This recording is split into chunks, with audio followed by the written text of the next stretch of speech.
Happy New Year. No more caffeine for this guy here.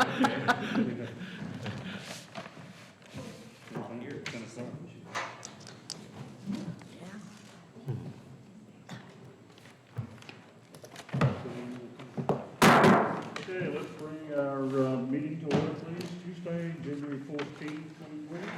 Can we all please rise for the pledge? I pledge allegiance to the flag of the United States of America and to the republic for which it stands, one nation, under God, indivisible, with liberty and justice for all. Thank you.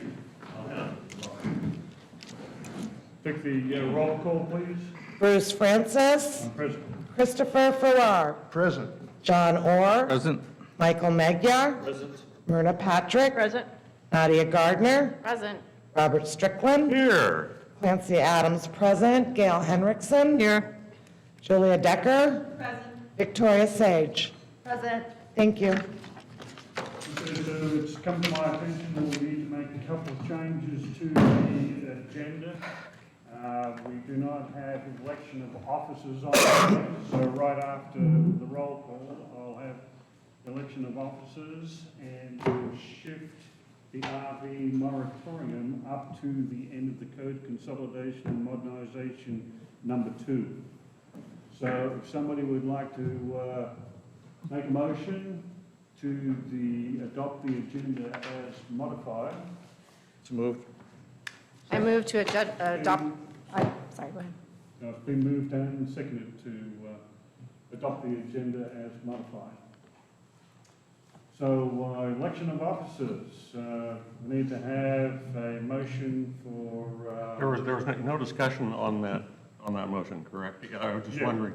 It has never been clear to me where it is specified the first meeting of the year, whether that means county's fiscal year or the calendar year. And I just never seen it stated clearly, and it's always been one of these things that we go through pondering. You know, is it? I thought that it was the first meeting. It only says the first meeting of the year, so I can understand that there may be confusion as to fiscal year, calendar year, lunar new year. I've always taken it to mean calendar year, but I guess it's open for interpretation. We should change it for like a 1 year is the Mayan calendar, another year is Chinese. This is the kind of meeting we're going to have In the Year of the today. Dragon, we don't change at all. Yeah. Are you willing to supply the dates? Gentle cuff I'll make across up the some ear. dates.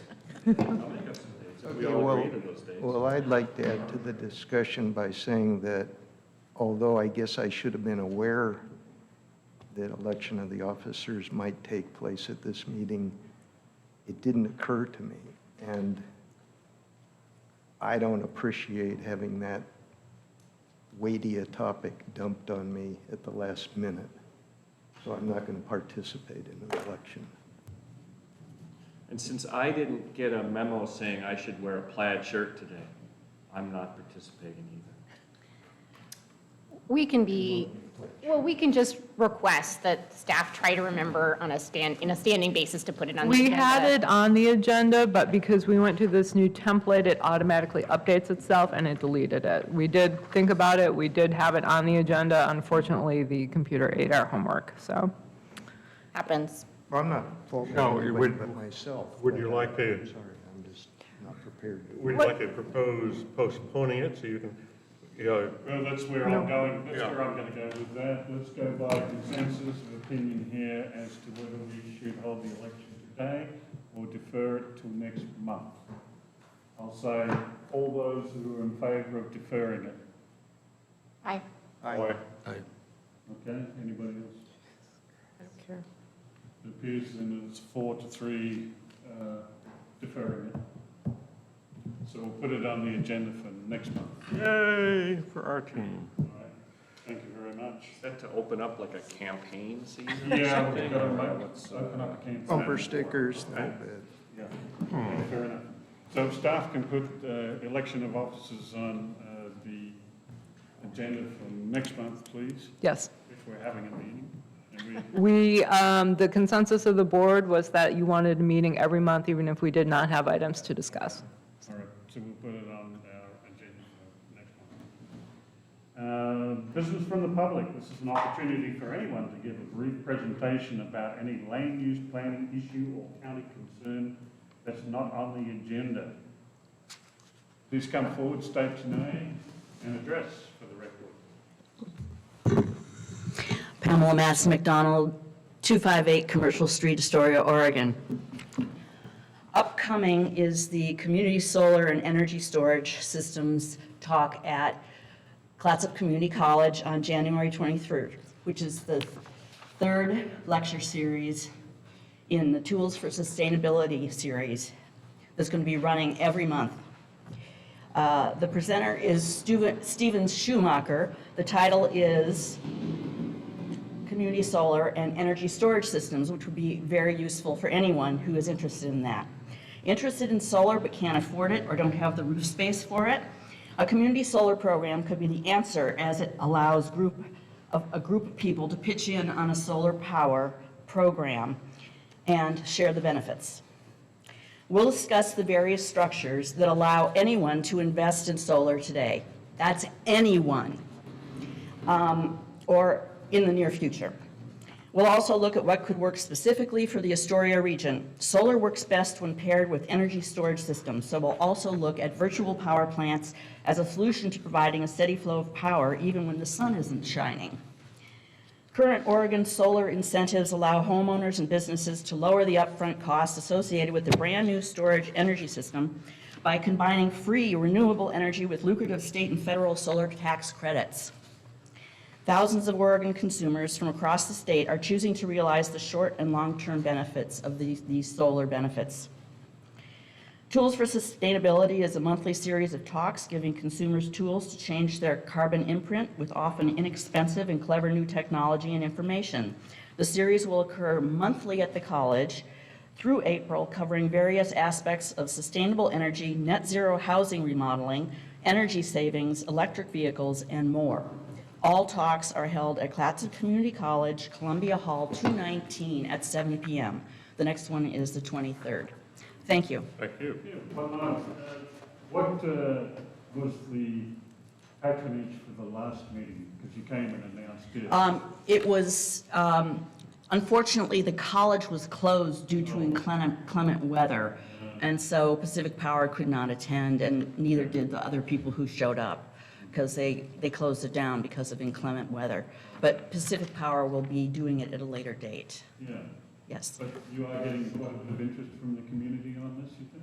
Yes, there's a number of people who will be showing up for this one on the 23rd. Yeah, well, Yeah. that's good. And also, I just wanted to warn the county about this. You have a solar system that has been installed by Pacific Power. If the power grid goes out, all you have are gas generators. You need battery power to keep that solar system going and powering the county. And I have already alerted the building department about this. They are not taking any action. So I'm just going to reiterate it again for the record. Thank you. Yeah, so are you going to move that through to the commissioners then? I already sent an email with the press release to the commissioners. Have you testified in front of them? Well, actually, I think they all got it. Is that imperative? I would definitely stand up and make your point. Yes, I could probably do that at the next commissioner meeting if it's before that particular lecture. Right. Yeah, I think that'd be a good thing. Okay. Thanks for coming today. You're welcome.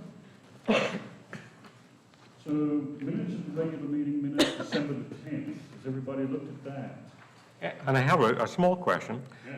What is the difference between absent and excused? And who grants the, I think Clancy has an answer for this. If someone notifies me that they will be unable to attend and gives me a reason, then they are excused. If they just do not show up to the meeting without letting me know, they are absent. So it's a Clancy, If someone in the office is notified that you will be unable to attend, you are excused. thank you.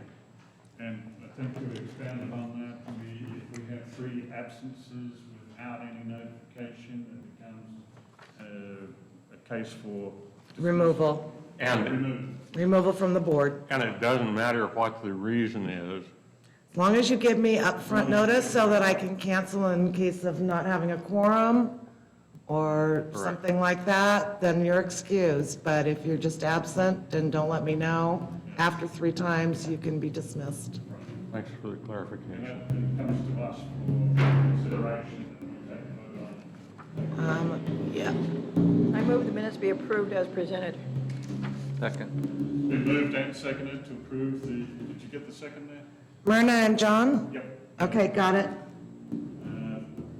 To be approved as presented. All those in favor?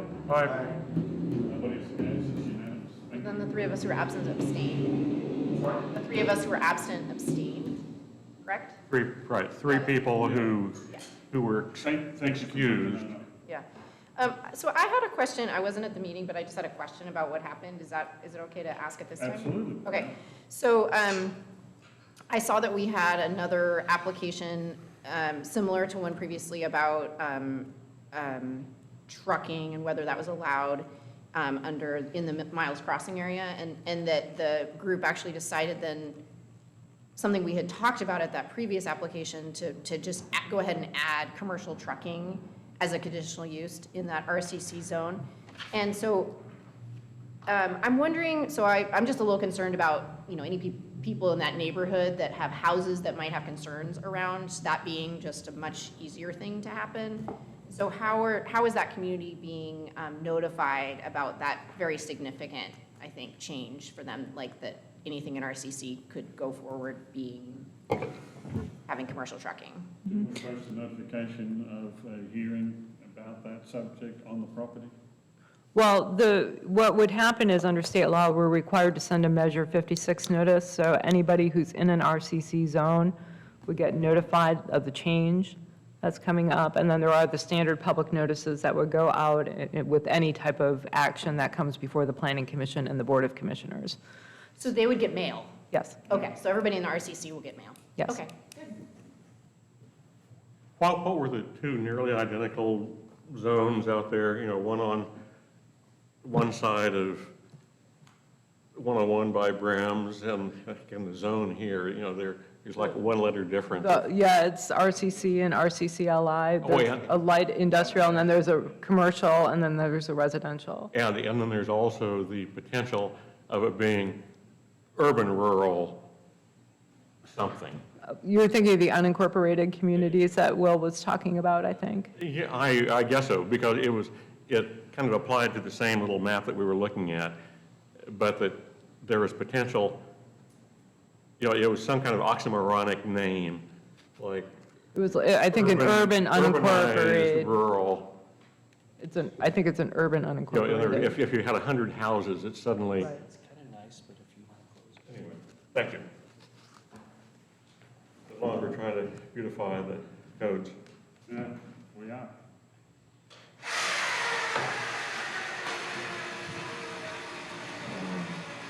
Thank you. Yeah. Thank you. So we move on to the code consolidation and modernization, number 2, final installment of Article 4, featuring zones designated as natural. Okay, that's mine, and I want to thank the commission for rearranging the agenda. I have another meeting at 11 I have to be at, so I appreciate that. You're looking at 2 parts of the code consolidation and modernization today. This is the end of the drafts, so we've gotten through everything after this meeting today. The one that we're looking at, the end of Article 4, deals with conservation areas, and so it's the aquatic natural, the natural uplands, and the natural shoreline zoning. And again, it's the same procedure that we've been through, where we go through, try to put things into a tabular format, alphabetize things just to make them easier to find, kind of give them a uniform naming system. And again, no intentional substantive changes, nothing to change the regulations themselves. I'm basically here to answer any questions that you might have. There one of the ones I had was placing all dimensional standards, the sizes and noise into a separate table within each zoning designation. How's that actually going to be formatted? It seems to me like there's a lot of information. Is tabulating it really the way to go? It Well- probably should be. It'd be consistent then, that you'd be able to find that information in each zone, you'd be able to cross-reference it. Is that how you propose to do it? Like- We're proposing the format that you see before you. So each zone would have its own kind of standards table at the end of it Yeah. that specifically spells out requirements within that zone, whether it's setbacks or building height or lot coverage or anything to do with that. Then the actual uses themselves would be listed in one table so that you could compare across zoning designations, which makes it easier if somebody comes into the office and says, well, where can I build a single-family home? Okay. Or where, I guess the question I'm making then is, it's going to be relevant just to that zone, it's not going to be a cross-reference of all the zones. not with regard to dimensional requirements and standards, right? I'm sorry, I didn't give you the question very well. Yeah, I think that's going to be good to get information. If you get that consistent in all the zones, you should have a consistent way of pulling it up, not having to search for all of the nomenclature to get to an answer when it is just right there in tabulated form. Hopefully. It's a great way to speed up the process and get the information at your fingertips. To slow down the process a tiny bit, when something says aquatic natural, as somebody who lives along Clatsop Plain, I think of all those aquatic natural areas, but it gets a specific definition that kind of excludes all of that, in the definition. And so I'm trying to, hoping that sometime we can make a leap so that the explanation of why all that aquatic natural stuff along Clatsop Plain, like is Cullowby Lake, or parts of it, aquatic natural, things that flow out of the hills, is Westlake, it's not as if whoever made that original definition had any comprehension of the geomorphology of Clatsop Plains. Well, you're saying that there's too much diversity to come under a single title? I'm saying that G is Slusher Lake, aquatic natural. Well, G, it's not a whatever. And then you wonder, huh? Because it seems like it's aquatic and it's natural. Yes, you had people who used to shoot ducks there, but it's not a tide flat, because that's not the nature of the area. So much of it is just waters that flow out of the hills and try to make their way to the ocean. But it's a distinction that I haven't quite understood the rationale for separating aquatic natural from natural aquatic areas. I'm sorry you lost me. Well- Because I thought that what we were doing was standardizing the way we termed it, aquatic natural and natural aquatic, so that it came under the terms that are most relevantly used. We did it for crossings, we did it for things that staff finds What they're is looking for all the time. Does Slusher Lake seem to you like Seems aquatic? the same as Cullowby Lake to me, Yeah. only a lot smaller. But our Taylor Lake, Taylor Lake originally, they were planning on it being aquatic natural, but my darling was a profession, so it didn't. And then after that, I think there was a determination, oh no, we don't mean aquatic natural. When we say aquatic natural, we mean Well, what's it classified now? lake and wetland. It's called, what is it? Lake and wetland. Okay. So anyway, it's, Well, I- I guess I it know- comes down to the point then, Gail, what's the difference between aquatic natural and natural wetland? So first of all, we're talking about zoning classifications. So what Commissioner Strickland is saying is that certain areas should be rezoned because he feels that they better fit a description for aquatic natural versus lake and wetland. I don't have the description for lake and wetland right in front of me, but most of the aquatic natural that you'll find, or the aquatic conservation, is along the estuary, in the estuaries and those shoreland overlay districts. So if one wanted to make some distinction for some unknown reason for estuarine, tidally influenced, but it seems like an oddball emphasis, and I understand that there's language through this that, well, generally you wouldn't do that on a private piece of land, even though the geography is identical. So there are some quirks as we go through where I think it's worth pausing and saying, why has this been done? Is it intentionally illogical? Okay, so as part of the consolidation and modernization process, we were not proposing to rezone any properties at this point. What I would recommend is that this is a good topic that Commissioner Strickland brings up at the Clatsop Plains Citizen Advisory Committee when they're working on their community plan. And they'll be specifically looking at zoning and regulations and impacts in that particular planning area of the county. And it goes on, I'm sure, clear down into Arch Cape and those ponds and things down there that where, Nadia knows where it looks like it's aquatic natural, but what dare we call it? Ours is all zoned to be developed. So, I have a related comment. I had underlined in the first part of that aquatic natural zone write-up, in the first sentence there, it restricts it to the Columbia River estuarine resources.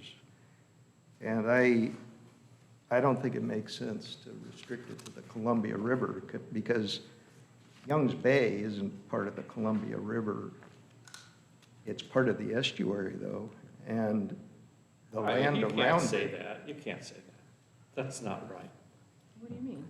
Young's Bay is not part of the Columbia River? Oh, yeah, it's linked, they're very tightly linked. Oh, yeah, I mean, It's a river mouth that enters the Columbia there, and they're both part an of the estuary. estuary. it's kind of almost the ocean, too. I mean, Yeah, the way, I mean, that's what an it's a lot of estuary different is. things. It's Yeah. almost the ocean. But So the point is, yeah. there's many other rivers besides the Columbia that have this same kind of land. So I'm agreeing with Commissioner Strickland on this point, although isolated water bodies, such as some of the lakes that aren't connected up to the estuary or the ocean, I could see, zoning those somehow differently, but there are certainly a number of rivers that have the same characteristics of what we're trying to protect along the Columbia River. I would also suggest that the word hydrological functions should be added to that. So I realize we're not at that point of revising these things, but I hope we do get into a discussion of this, because I think there needs to be significant revisions all throughout these sections as I read through them. Everything you kind of offhandedly say, like connected to the estuary or whatever, when you think of, well, is Sunset Lake, I asked someone recently, does the water go all the way down to the Mechanicum? Yeah. Nahawanda Estuary, down as it goes through Gerhardt? I say, well, it's been kind of plugged up here and plugged up here, plugged up there. But still, that's elementally came from Cullowby Lake watershed. And it's a curiosity that people don't understand that the dune lakes all along there, the water doesn't tend to slope to the ocean. It tends to slope toward the hills. It's just one of these oddities that your 60-foot foredunes and your 11-foot rear dunes And it just, it's worth pausing while we're in the process of cleaning it up, because certainly no one is going to come on 5 years from now who's going to give a damn. You're also wondering, like, you know, to who? Are they similar or different? Like, I always argue that those lakes, like, from a duck standpoint, is this, you know, it's the same. They're just hopping one, you know, from one water body to the other, you know, and, but the question from our perspective is, like, you know, what are we looking to do? Are we looking to, you know, why are we making them distinct? And do we need to? And, but I think that's definitely for down the line, you know, so. But because it's about, you know, a lot of it's about where we can build and where we can't build. And so are we doing them differently because they're tidal or not? Are we doing them differently because they have salt content or not? Are they, you know, tsunami risk or, you know, so that's all to be considered, I think, like now looking in a really practical way. The undertone in reading, why were these words chosen, are things like that. Is this privately owned or is this publicly? You know, like you can't have if it's going to be a campground, it has to be public, and it can't be nighttime use. You know, I mean, that's some wordings that is sitting in front of you, and we kind of know from over history. Well, that's because the people who had their campground didn't want competition. Or, you know, just all the funny reasons that aren't footnoted as to, hell no, we don't want people camping. We have motels for that, et cetera. You know, and it just, there's a lot in here that I think is worth. I'm sure there's some history about septic. Oh, there's like that standard. too. Like in wetland areas, I think that's, to me, that's the first thing I would think about is, you know, the dangers of having that kind of development. And especially with the homelessness issue raising its ugly head, that the idea of allowing people to sleep on public land is a frightful thought. People being houseless is a frightful thought. Oh, first. I think the idea of people being able to sleep without paying their toll, you know. Well, I think we're getting off subject here now, so. let's Yeah. get- Or on subject. Let's get, well, that's true, that's for later on. Let's get back to what we're discussing here on the code modernization. And I kind of was looking through pages 5 to 8 and looking at the list, the specifics of updates and revisions. How did you come up with this list? Is this something that you've been compiling over the years? Like when you have a problem, you make it as part of the list? I'm just thinking, boy, there's a lot of changes here. And I remember talking years ago, I said, you know, maybe we should be making a list so that when we come to do this, it would be easier. Did we do that? Oh, we have lots of lists. Good. Yes, but this is not the list of things that need to be fixed. This is just the list of formatting changes that were made. So basically, I have Got a two, couple of lists. I have 2 computer monitors. As I move something from here to the new version, I have a memo open over on this screen, and I type up what I've just done, and I go back and repeat the process. Yeah. So how many hours do you think staff has put into getting us down to these pages 5 to 8? I'm kind of curious as to how much time it's taken staff to do that, just roughly, you know? So we've did 6, 7, 8, 9. I'm going to guess probably at least 80 hours, probably more, because I probably have spent several, probably 50 hours just myself. Yeah. So when we come out the other side of this, and this is going to streamline the process, this is actually going to be a big benefit to staff's ability to get information and get it to the public in a much more efficient way. That's the goal. We still, as staff now, have that internal learning curve, because some Okay. people have internalized and memorized the code, so they're going to have to relearn all the code numbers. Yeah.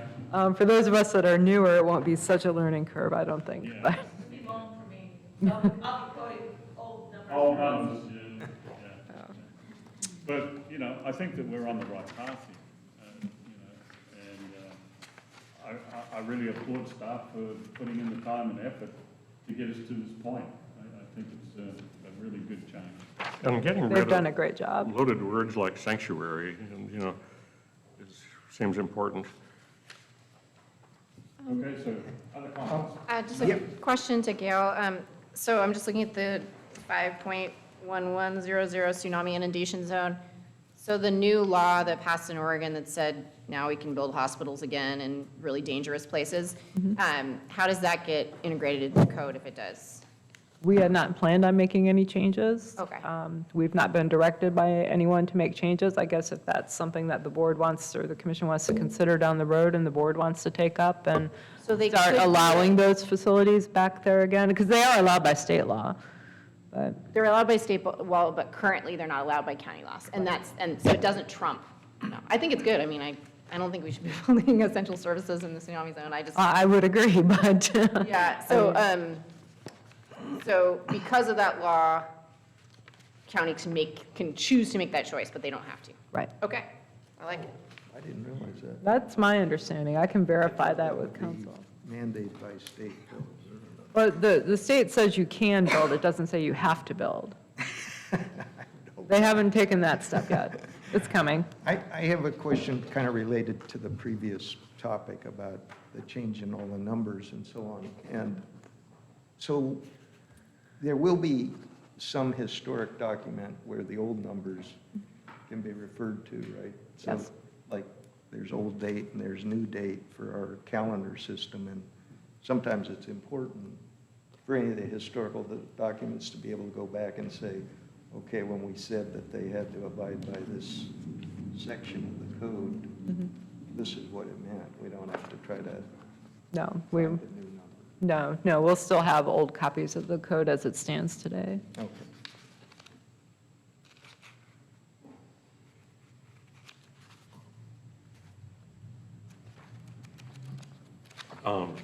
This is out of sequence, but on, still the same words. The idea that all of us, our appointments are based on taking office at the beginning of the county fiscal year. And that then it seemed logical that, gee, people are elected the first meeting after those appointments. And we all know the commission does not really do that. But as to when we're supposed to elect officers, it seems like it would relate to when people have been seated, as is in the bylaws, period. You know, it's clearly specified we are appointed through the end of fiscal years, taking our seats as of 1st of July. First meeting after that, we elect officers. And that's out of sequence, but it has to do with calendars. Well, maybe it's a subject for discussion. Seems logical to me to follow this. Since that's where our seats take effect. Fair enough. Are supposed to. Well, then, would you like to tie the election to that as well? Well, that seems logical. Well, then we'd have to change the bylaws, is that? No, the bylaws are perfectly unclear. Right, but I mean, just to be clear for future, wouldn't you want to change the bylaws so that it would be? I would think it would be logical to Yeah. make it clear for once and Right. for all. Thank you. So in 2018, there was not an election in January. So we held the election in June or July, and people were concerned because there were new people on the board who really hadn't gotten their feet under them. Right. So there was a concern then about we didn't have enough information or knowledge about how the planning commission functions to hold an election. So I'm a little concerned that you're now setting yourselves up for a scenario where you don't hold an election at all. Oh, we will hold an election. So I guess now is the consensus to move the election to July? first meeting in July. First meeting in the county fiscal year after, Well, I don't know how we got off onto this tangent on elections, but if we're here and discussing it, do you want to think about what we're saying and get a decision through to Gail so she knows what to do? The commission does it at the beginning of the annual calendar. They just did it. I don't think the commission provides much guidance on such determination. That's why we have an elite group of Illuminati gathered here today. I would go either way, it doesn't matter to me, so. Yeah, when you think about our federal system, the federal budget runs from October 1 to September 30th, but our elections are usually in November, and the change in office holders takes place in January of the following year. So that would be similar to the way apparently this commission and the county commissioners do their elections. So we wouldn't be unusual by having our fiscal year from July 1 to June 30th and having our change of office holders take place at the calendar year. Oh, I really love it. Any other comments? I don't care. I'm indifferent. Okay, there we go. All right. So then, are we going to hold the election at the February meeting? Let's put the question out there. All those in favor of holding the election in the February meeting? Well, I won't be here for the February No. meeting. You can still vote. No. No, I mean on this matter. Yeah. On, You're here I and can now. vote, you won't, oh, okay. I see. You can still put forward your point of view on it. Would you vote if you were here? And Well, I would February. vote if a vote was taken in But February. wait, you proposed that we move it from today to February, to a Right. day I didn't you're not. propose didn't. when to Bruce move did. it to. I just proposed not to have it today. not as a pop quiz. He was not ready for a pop quiz. Oh, that's That a was good my point. only thing. Oh, that's a good point. So, Okay, so is everybody then in agreement? We're going to do it in February? Are we voting on this now? Yeah, well, I'm trying to get a consensus here. I think not, if we did, it wouldn't necessarily be establishing a precedent. It would be a aberration of the minds of our gathered Illuminati. Well, I think it'd be a good thing to start the year off with an election. That's what I think. Yeah. January seems like a pretty good Place placeholder. to start. It's, yeah, traditionally sort of a Yeah. beginning, isn't it? So it sets the year. okay, Summertime is too. Yeah, right. So, Everybody goes, okay. I vote that February. Let's get opinions. I vote now. Yeah, no. I vote for now. Ron? That's my thought. Do you have a thought? I have many thoughts. If we did it now, Chris, you get to vote. It'd be all over. Yeah, but he's not prepared to vote now. Yeah, he might be. That was But bad. he'd That was a half get hour to ago. not vote, which is better than not voting at all. At least he's here, and he won't be here next time. Sean has Now seems like a good time. Now seems a good time? Okay. Robert? I may not be alive, next No, I know. time. So Yeah. I think representing the older delegation, I think I think you are the oldest. and you could be because you, No, I'm not. I'm not the oldest. Not allowed to have ageism statements There you on go. this That's right. board, There you go. So just anyway, to what do you- clarify here. What- Age or sex. What do you want to Age do or on? sex, we're all neutral, ageless So people. what's your vote? I think yesterday. Okay, so you're voting now. What do you want to do? February. So we got 1 February and everybody else says let's vote No, now. Nadia said February. No, she said for now. Now. I actually changed it to now, I think, just so. Yeah. Okay, But I'm not strong on anything, but you know. I'd like you to be present, at least sharing your information if you don't want to vote. Yeah. It's not often that all of us are here.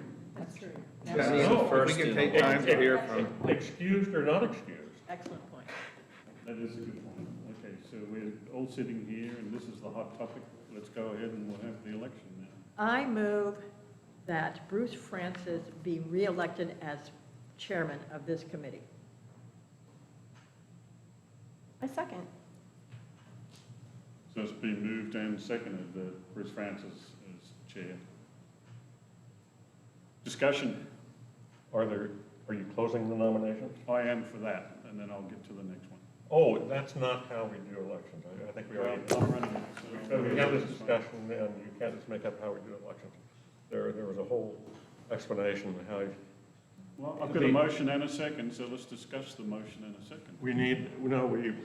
there's a procedure like in Robert's Rules of how you do elections, and that isn't it. So we need our parliamentarian. You make a list of nominees, and then you close the list of Yeah, nominees. but I can also take one nominee at a No, time. you can't. No, that is not per Robert's Rules of Order. whoa, can I ask a question? So I'll ask if there are any other nominees. Can I ask for a Yes. clarification? Are we talking about just a nomination, and then we're going to entertain another nomination? That's and then it'll correct. be like a list? That's what I was gonna do, yeah. Anyone can nominate anyone, and you don't vote on individual nominations. Like as you saw on the county commission meeting, people nominated themselves and it was a done deal. 3 people nominated themselves. All right, Robert, what we'll do is move forward then, and I'll say, are there any other nominations?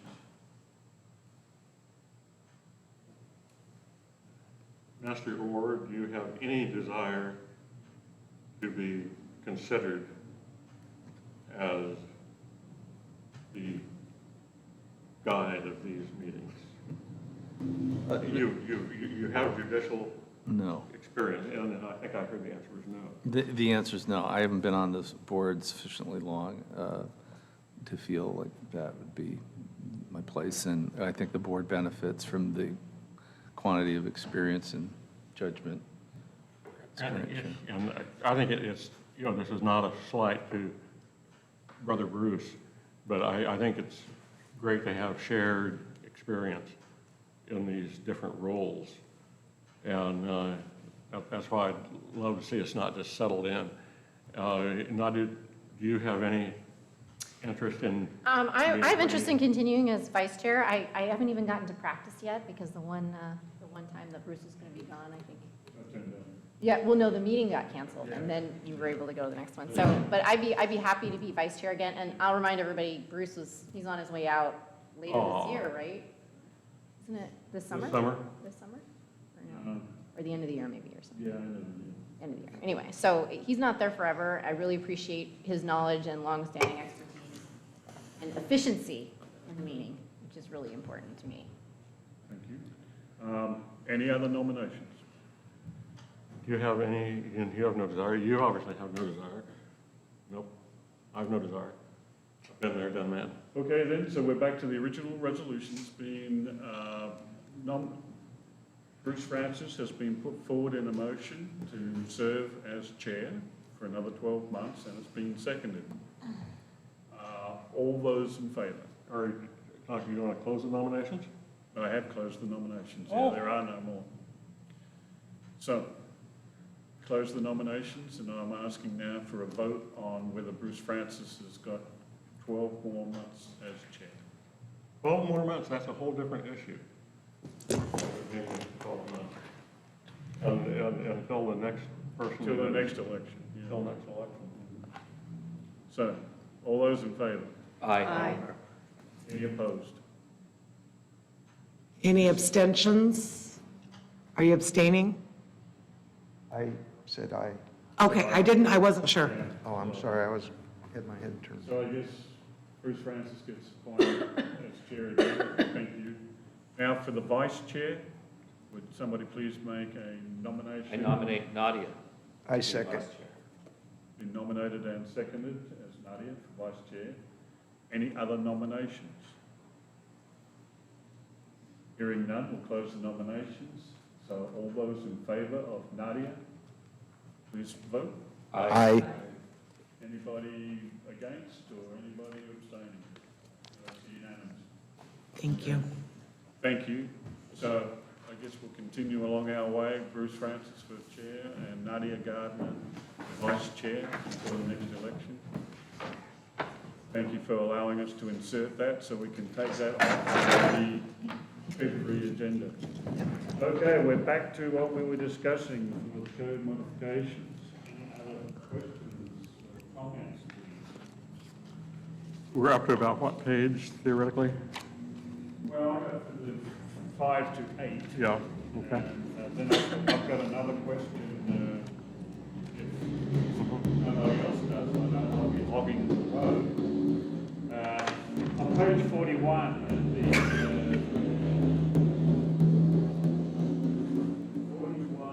it's going to be recreational vehicle. I see that it's been changed. What was the change made for, and like what was the process? That's a substantial change. Right. I believed it was a Scrivener error. It seemed like it was contradicting itself. However, if you believe that that should be left the way it is for now, I will happily change it back. Can you expand upon that? Because not for is definitely delineating what the use of it is, not for temporary housing, but for the use as a recreational vehicle. Not for use. But there is no but. So like, if you read Yeah, it, like you'd have to add, but then the thing that says seasonal use, I don't know, so I looked at that a bunch too. Yeah.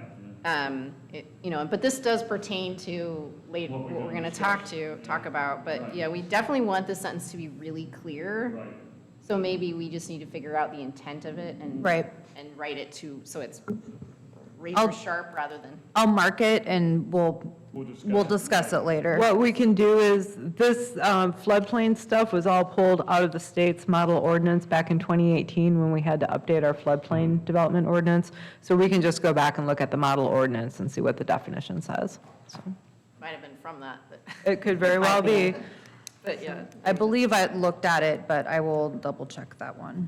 Would it agree with the state's Department of Motor Vehicles classification? DMV.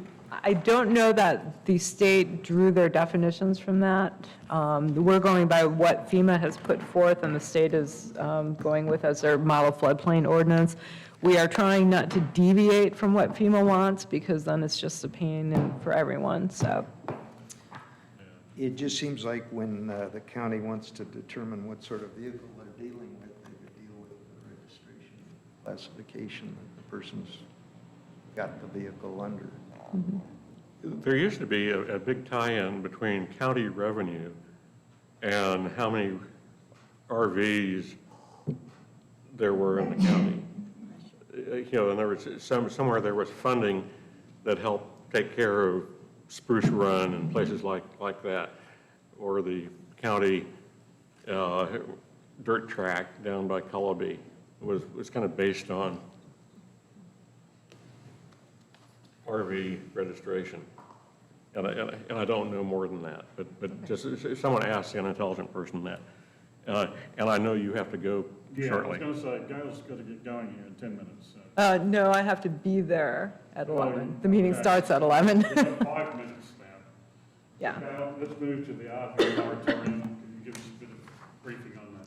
Okay, so back in November, county commissioners and the county manager received an email from Jamie Trinkle with the Oregon Law Center requesting that the county adopt a seasonal moratorium on code enforcement actions related to people living in RVs for more than 30 days. So Section 2.05210 of the Land and Water Development Code limits occupation of an RV or trailer or camper to no more than 30 days in a 90-day period, and then you're supposed to remove the vehicle from the property. And my understanding is that when that was set up originally, the earliest date I could find was 1982, that it was somewhat the intent that people would bring in their campers or RVs for the summer and come down on weekends and spend time in it, and then at the end of the summer, they would pull their RV off and go home and go back to their normal lives. What we're finding more and more is that people are using this as permanent housing. A lot of times septic, there's no hookup to a septic. It's just waste being dumped into the ground or into a creek or some other water body. We see a lot of accumulation of trash. Hand in hand with that, oftentimes, not always, but a lot of times, we see other concerns, related to social issues or health issues or mental health issues that all need, or substance abuse, that all tie in and create part of this. So the person, Jamie Trinkle, had asked that the board just during the winter months, so that people weren't being homeless or unhoused or being forced out of their shelters, that we not enforce against anybody who's living in an RV. And so we did take it to the board January 7th for a work session, and the board did not take any action on it, so there's no moratorium. They were again presented with information during business from the public on January 8th regarding the same topic. They did not take any action on it, so there is no moratorium. What the board did agree is that this needs to be addressed in a bigger context in terms of people who are unsheltered, who are undersheltered, the affordable housing issue, and looking at all of those more holistically. So they have some future work sessions, no dates have been set, but to talk about these issues in greater detail. Commissioner Gardner had specifically asked how this ties into the role of the Planning Commission, and really at this point it does not. Code enforcement comes out of Chapter 1 of the Clatsop County Code, which is a completely separate document from the Land and Water Development and Use Ordinance and the Standards document. So at this point, there's really no action for the Planning Commission to take, and I'm happy to answer any questions. Okay, so it appears to me that that conversation we just had was that the commissioners are convinced not to put a moratorium on it this time, so it's not pending. There is nothing. They want alternatives to be looked at for the situation as it exists. Can we do something different to accommodate these people? But it appears to me that we don't have a pending change No. by having a moratorium. They've already made that decision. It seems odd that the Planning Commission would have no relevance in an issue of Well, I think we can housing. make a recommendation. Yeah. Well, I wouldn't say no relevance. It's just that we're not taking the commission's point of view. no, but I guess what I was hearing was that it's a separate, separate code, separate thing.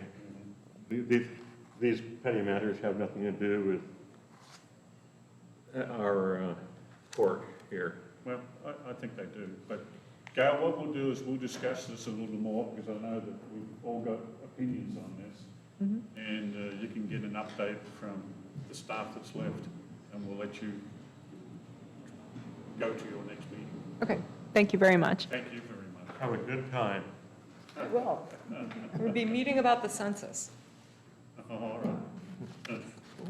So, okay, Nadia, you can start us off on this. I think it's important that the Planning Commission knows when there's things of relevancy to the Planning Commission happening in the County Commission. And so even if it's not, I understand the position that, court enforcement is more of an executive thing than a planning thing, but it is definitely, it plays into what we do, right? So it's just good to know, at least for us to know and be invited to those commission meetings if we know it's going to be on the agenda. And then I think that if now we're going to have these future conversations about the larger picture of homeless, houselessness in the county, and we should definitely be involved in every step of the way, I think. So, when I saw it on paper, I was like, wow, that's, I don't like to be surprised by planning issues. I don't think we should be surprised by it, and because there's such great expertise and knowledge on this commission, I think we have things to offer, and so I just wanted to flag that as something that's directly connected to what we're thinking about and knowing, so. So what are your feelings on the moratorium? Do you think it should be put in there or not? Well, I haven't, I mean, I think ideally you'd have, a briefing on the issue. I think they've been working more on the houseless issue than we have, but to better understand, I don't feel like I have the right understanding of what's happening in the county, how many people are living in RVs, I know personally some of the issues with, especially pollution around RVs that the county struggles with. And so, I have a lot of compassion for people who are going through a housing crisis. I think we all do. Yeah, well, I hope so. But I feel like actually some in the public don't really, when it comes to their neighbor, like the issues that they're having now in Warrenton and around Walmart, I hear a lot of lack of compassion. But I think we just need to carefully balance all the issues and try to figure out the best solution for us. And as Portland has found out, there's no easy fix for any Seattle, of it. Oakland, Los Yeah. Angeles. So you just have to start, picking away at it, but we really have to focus, and try to figure out the best solutions for us as communities, so. I think it's the future. I think people living in their vehicles is the future. I just don't really see any way to resolve that. We're not going to develop more land. We're not going to build more affordable housing. It's just not going to happen. I just don't see anybody with money who has the capability of investing in housing, building and paying for expensive land, and then turning around and not making any money on it because they're building housing for low-income people. It's just, it's the math isn't there. And as people lose their ability to afford to get mortgages because they don't have money to put down, and the banks aren't going to lend to them, they're going to be forced into dire straits, either on the streets or living in their vehicles. You see it all over the cities. It's everywhere. Anyone who's ever taken a trip to any place that's got an urban population, there are people parking in their RVs. It's replaced the homeless encampments to a certain extent. Those are the elite 1%ers of the homeless population. They have a vehicle that they can move, if they're lucky, if it's maintained and they've got fuel. And I tell you, it's gonna happen. It's happening now. It's not gonna stop. And I don't know what to do about it other than relax development of infrastructure. I'm saying low-lying areas that no one's allowed to build in. I know it's horrible to put RVs in low-lying areas, but if we can't build homes there, let's put people there who have cars so they can deal with sewage, deal with electricity, deal with these things. Make it Liability, cheap. though, if it's a floodplain and they die, there'll be massive lawsuits. To follow on your other point, though, I think what is called for, at least in a compassionate nation, is taking on the problem that the private sector, the market, has utterly, completely failed. Yes. There's a statistic that said that rents have gone up 30, it was from the University of Washington, rents have gone up 31% in the last 10 years, and that wages, I guess, have gone up 3%. Yeah. So what's called for is, kind of a New Deal solution, a big government solution. There are no private, the trends, the evidence, the nature of capitalism are completely the other way. It's just business, as they always say. So there has to be the political will to acknowledge the problem.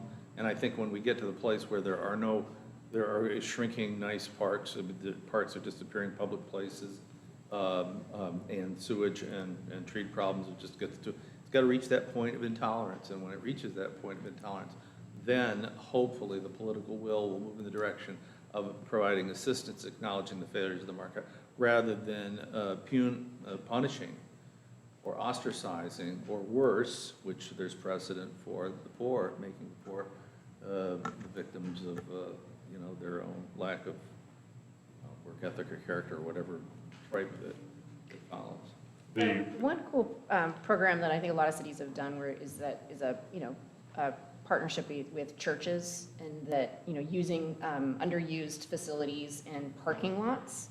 I know my dad's church in Portland, the Methodist Church downtown, has a wintertime family shelter, which there's very few shelters that accept all children and full families together. It's male or female, and they split them up.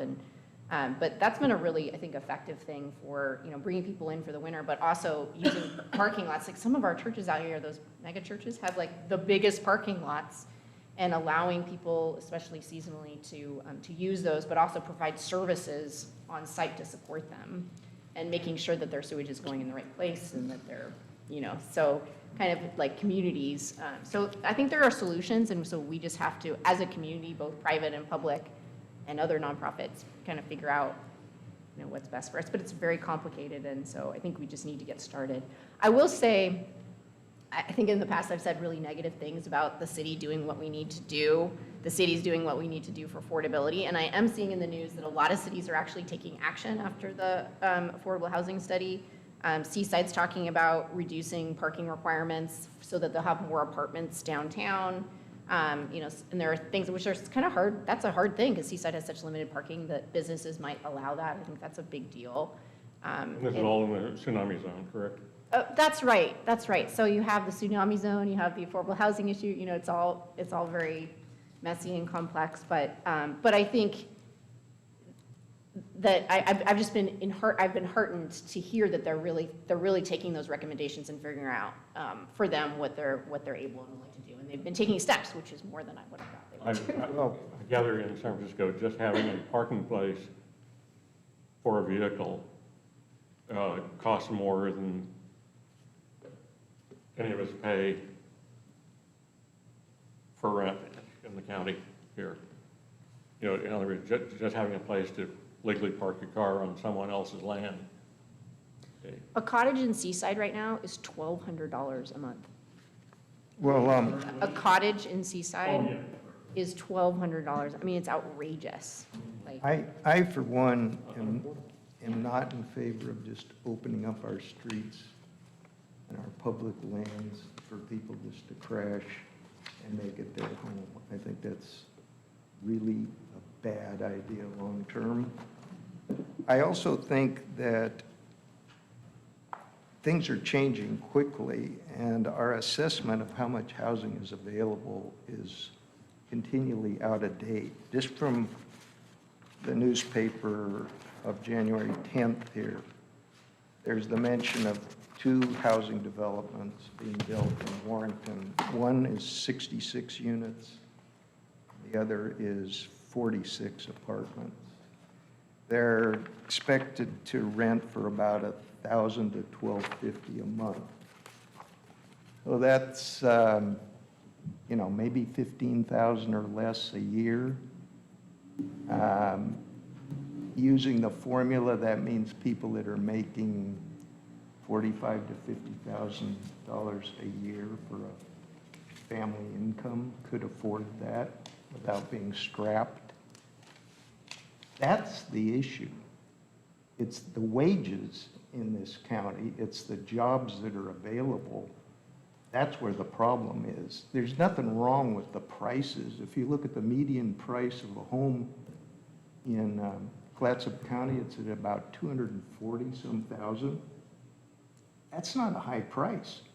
It may seem like a high price when you don't have money, but the problem is you don't have money. It's not the price of the house. We need to do things to improve the employment opportunities of people in this community, or you're going to be on a downhill slide and this place is going to turn into a sleazy, polluted mess that nobody's going to want to live in. So this approach of, just, open everything up, and if they don't have a septic system, well, let them just pipe their sewage to the nearest stream, is not acceptable. Would it be a self-regulating kind of a problem? By making it so unappealing, we won't have the problem of tourists. I don't like those approaches. Oh. Yeah, well, that's the approach John brought up. I don't find that a very satisfactory approach. I think encouraging these kinds of developments that are going to provide reasonably priced apartments and pushing employers to cover more of the costs of development. For example, in the city of Astoria, there's this huge surcharge on our water and sewage bill because we've had to repair our sewer systems. Well, why not? So then somebody renting a property has to make their property tax, and they often provide water and sewer with a rental. They have to try to cover that somehow, so the rents go up. the cities and counties should be pushing those costs of renovating our infrastructure to developers. If it's such a great place to develop, then you fix our infrastructure that's falling apart. You take the responsibility. Since you're not going to pay decent wages, you at least take the overhead off. And then the rents and the costs of buying a house will be lower. There's ways around this, but it's not by taking that dark road down to a stinking, crummy, rundown community. It's just, this place is too good for that. I agree with you. So what do you think of Mike's scenario that everybody is going to be living in vehicles? I don't think they should be, and I think it should be really discouraged. I agree, but I think providing places like Nadia was mentioning, some of these big parking facilities, and I know in some towns or cities, I believe Walmarts and things like that They do do. allow some. But only for a overnight. couple of days, 48 hours, I think. But have the county then help by providing a big restroom facility there, maybe with a couple of showers or something. Well, why don't we make give it, people- why don't we make it easier to produce RV parks such that you've got a central system, you're able to take these vehicles that are discharging into streams and that, and put them in one spot where they're regulated and have oversight. And it would be affordable, more affordable than low-income housing, to bring those vehicles to a site that could be accommodated and could be kept under the control of law enforcement. I think that that's one way to, if we're headed to everybody living in cars and vehicles and RVs, we should get them off of the street, get them off the sidewalks and get them into RV parks. And I don't think those RV parks should be in tsunami zones, they shouldn't be in wetlands, they shouldn't be in our parks, and they shouldn't be on the streets. But I've just got one example, because I've looked into this a little bit. I had a friend down in Texas who was involved with a 360-unit low-income housing project because they've got homeless town. And what they did was threw it open after they completed those 360 units. They threw it open to people on two requirements. One, you had to pass a drug test, and two, you had to be in by 9 o'clock. Out of the 360 units, do you know how many people turned up to take advantage of that and qualify? 3. You're real close. 9. So it comes back, in my opinion, to the fact that you've got two types of homeless. You've got people who lost a job but desire to work, and you've got those who do not desire to work at all and want to just live on the street.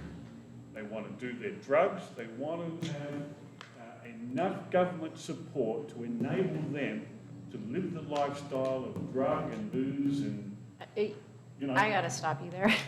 Yeah, but I'm Bruce, just saying, I've Bruce, seen it. it's not, there is no, if you actually look at the stories of homeless people that are like for years on end homeless and addiction and mental illness, and actually in Portland, there's some crazy statistic like 60% of the homeless youth in Portland came out of foster care. And there's this huge statistic also about abuse in their backgrounds. Right. So I'll say that, to say that someone wants to be addicted to drugs or wants to be homeless, I think it comes from, a lot of them, unfortunately, from when they were children. And us all sitting in this room, and us as a society and as our communities, failing them.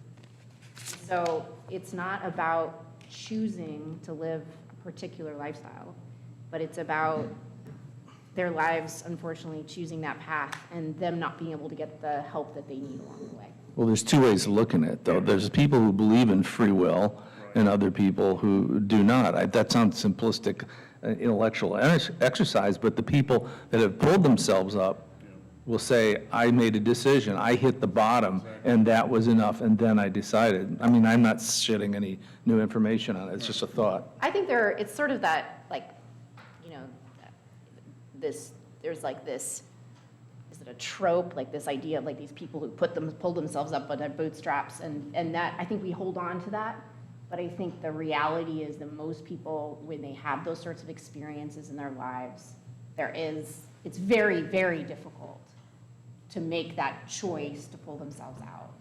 And so that's why I feel like we have to have a lot of compassion, and we have to know that our county does not have the kind of support system that even Portland has. And look at Portland's problems, right? And so my sister did this whole homelessness project actually with the City Club in Portland, and what they came out with was fascinating. They spent, I think, almost a year researching this really complex issue, and that was one of their outcomes, was just the kinds of experiences that a lot of these people had, and why it was so challenging for them to find homes as a result. But the other is that even in Portland, there's a lot of opportunity for churches, for example, provide a lot of the facilities, especially the overnight facilities for the homeless people, but they have that restriction that you have to be sober to come in. And so a very large portion cannot come in. And so what they started doing is building buildings, and the city actually funded these buildings to bring in people that had addiction. Because your first step in breaking addiction is getting them off the street and actually giving them the support they need. And so if your rule is you have to be sober to get in, then there's just a chunk of people who never get in, and they'll never be able to have the opportunity to make that choice, And so we have a tendency in our society to judge people with addiction as bad people, but it's a sickness. It's addiction, and often is combined with abuse. In their childhood, it's often combined with mental health issues. And so, I have mental illness in my family, so I watched it firsthand. That I think we fail to really understand, because luckily everybody in this room is sitting here, we have houses, we're privileged. It's hard for us to understand the kinds of things that they've gone through. And so it's really important that we understand it better and have compassion for them and start from that heartful place. And I'm not a touchy-feely person. I'm just, to me, just better understanding that complexity made me better get to a place where, okay, well, sometimes we have to make some tough choices. We want absolutely to keep pollution out of our creeks and wetlands. We want to keep people safe and out of tsunami zones. We want our communities to be as beautiful and healthy as they've been for so long. But we also don't want children stumbling out of a hatchback in the morning to go to school stinking like booze and cigarettes. We want them to not have the same trauma that their parents had. Yeah, well, that's what I'm saying. Yeah. That's unacceptable living out Yeah, and of we've the had car, that in but Warrenton especially, the entire time I've lived here. Going Now back- it's just more visible. Going back to your point about the requirement of sobriety and being in by a certain amount of time, I agree that's a huge problem, because so many of the people out there that need help can't meet that requirement. So what I would propose is a modification of Bruce Francis's idea, that you establish different facilities with different levels of requirement. There are a lot of people out there that just, with a little bit of help, and they could get back on their feet, they'd make it back with owning a home or renting a nice place. But there are those that are a long ways from there. So why not have a facility where if you're sober and you're not staying up all night and everything, and you're trying to hold down a job, this is the place for you with your family. Come here, have a pretty nice place. But other places maybe have a little more muscle on site to keep order and allow people that are maybe a little inebriated to come and stay at least in a warm, clean place where they'd have a chance at crawling out of the hole. So here's a place where people will be stoned and more.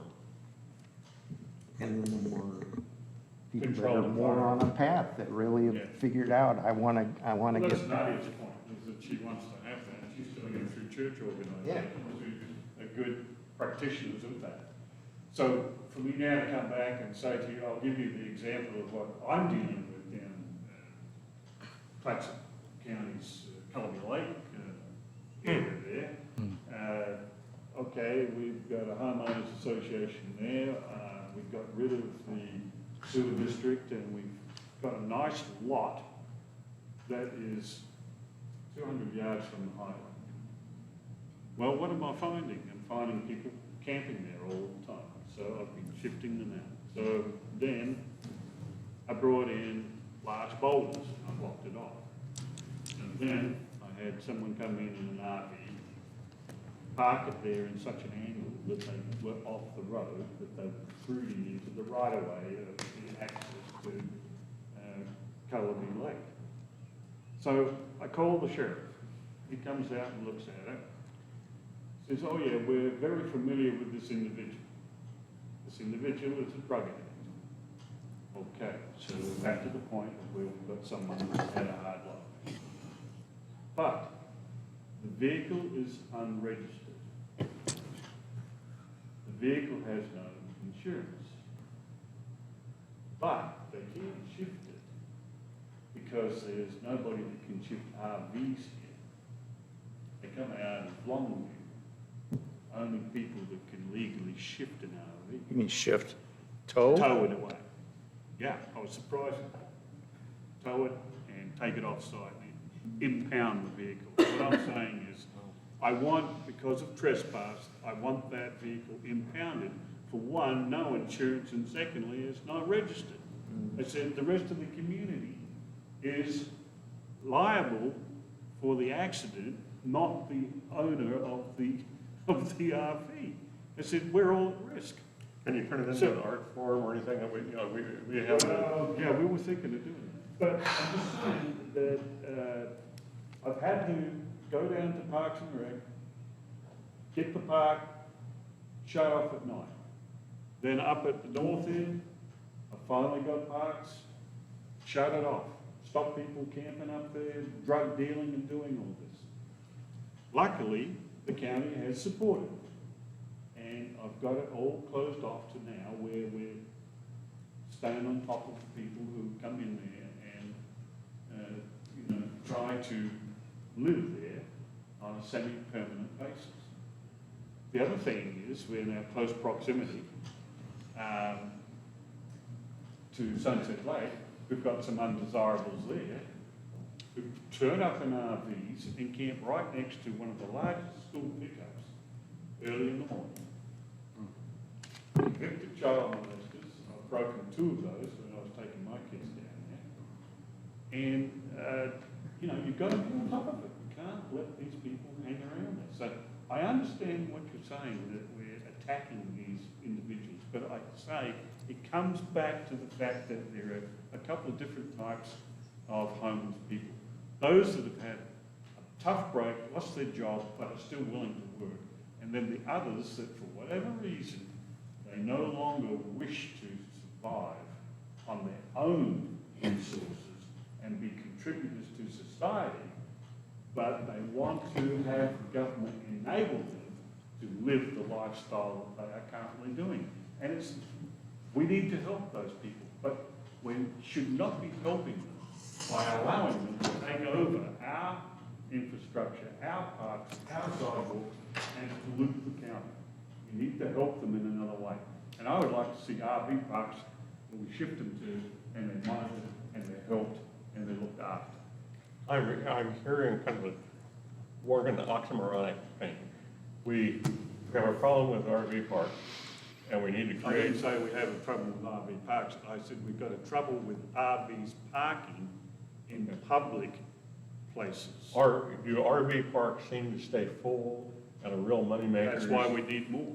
For the people who. So I think, Maybe the county needs to. what I was gonna say, so if we bring it back to what we're in charge of, I actually, when I looked through, the ordinances as we've, or all the sections as we've been reviewing them last year, actually RV parks are allowed in a lot of the zones. But again, it's like, are they moneymakers? Not really. And so I think, what they're finding is actually across, trailer parks and RV parks are actually getting converted into developments, like across the state, right? Because that's the moneymaker. And so, it's not gonna replace, for the most part, the needed housing, the needed low-income housing, unless it's some sort of a partnership where you have, a group, like the group that bought is it the Merwin, that came in and bought a building? you know, and is getting grants and fundraising, you know, so there's an opportunity to develop an RV park, which is a heck of a lot cheaper than building a building. Right. And also, again, provide the services needed on site, you know, so all we can do is encourage those kinds of things to happen, and then look at our own code and see kind of ways we can tweak it. But I understand, I mean, the frustrations that you're going through, Bruce, and I fully sympathize for them. I still say, I think we're putting people in two categories. I think it's, you know, there's a gazillion categories, and there's very, very few people I'm just putting that the are. two main categories. Yeah, Those but are I the think there's end very, very members. few people Yeah, that, those are end you know, members of want to this. suffer in their lives. They're the bookends of what we've got, you Yeah. know? Yeah. Those two scenarios are But- the bookends of what. But going back to RV parks, RVs are more Yeah. expensive than you need. Why not modular Right. homes, small homes, not tiny houses? Small square footage, kind of stationary, like Like mobile little homes cluster that are developments. towable, but with their wheels off. But you can get those never designed to be on the road, just plunked down like a cargo container, although they'll look a little nicer and have windows and things in them. But those are more practical than an RV, which is expensive. Yeah, but we're trying to take people who are in RVs. that Sure, can they get could, them they to could come, but I'm off the saying main road. establish some parks where you can have these kind of modular homes. Well, then you're talking about the true Stuff. homes, not the upper Well, class homes. Right. You make a good point, and we Yeah. had this discussion at our Lewis and Clark Woluski Citizens Advisory Committee meeting, I don't know, November, October, whatever it was. And we were talking about people who want to have farms. And no one can afford a farm because they can't make money on a farm, and you have to live on a farm to make money on a farm, but you can't build on a farm unless you've been working on the farm. And it's like, well, what if you wanted just 2 acres? Why not just let someone build a mobile home? But the law says you can't, or park your RV, right? So we're like, how do we give people an in to have an agrarian lifestyle that's literally practical in this day and age? I mean, no one's coming in for 80 acres or anything. Maybe they just want 2, maybe 1, maybe half, but they want to grow their own food. So what do you do to give people an incentive or an opportunity? We got to change the code. This thing, maybe one of these places is sort of a staged concept, which is what someone brought up at this meeting, where people who have, maybe you've got a Pinto, right? And that's all you got, and you're sleeping in the back with the passenger seat down. And you pull in, and you're like, I'm gonna stake my claim like I'm an old Okie, and this is gonna be my 100 or 75 foot by 25 foot spot, and I'm gonna park my car here, and the rules say I can live here until I build my mobile home. I'm just totally making this up right now, but a staggered entry into ownership, right? And then you're parking your little Pinto there, and you're playing by the rules, because somehow we all agree that you can't just park your Pinto and that's the end of it, and you get to use drugs all day long, right? We want to have some kind of control.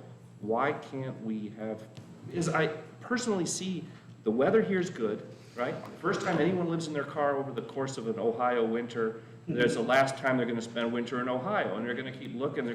Same with the summer. They're not going to spend summer in Phoenix. And they're going to be like, God, how do I get to a place that's mine? And they're going to start looking. And they're going to put their finger right here, because global warming's doing us some great favors. And people are going to see that. They're going to come here. How do we give them and encourage them the opportunity to stage their entryway into an acceptable form of living? They're never going to afford one of the homes that developers are building. We all agree. There's no way. So I'm just trying to fantasize about some way to help the influx of car dwellers or vehicle dwellers, which is going to happen in the next 15 years. I guarantee it. It's just going to happen. It's happening now. They're going to come here.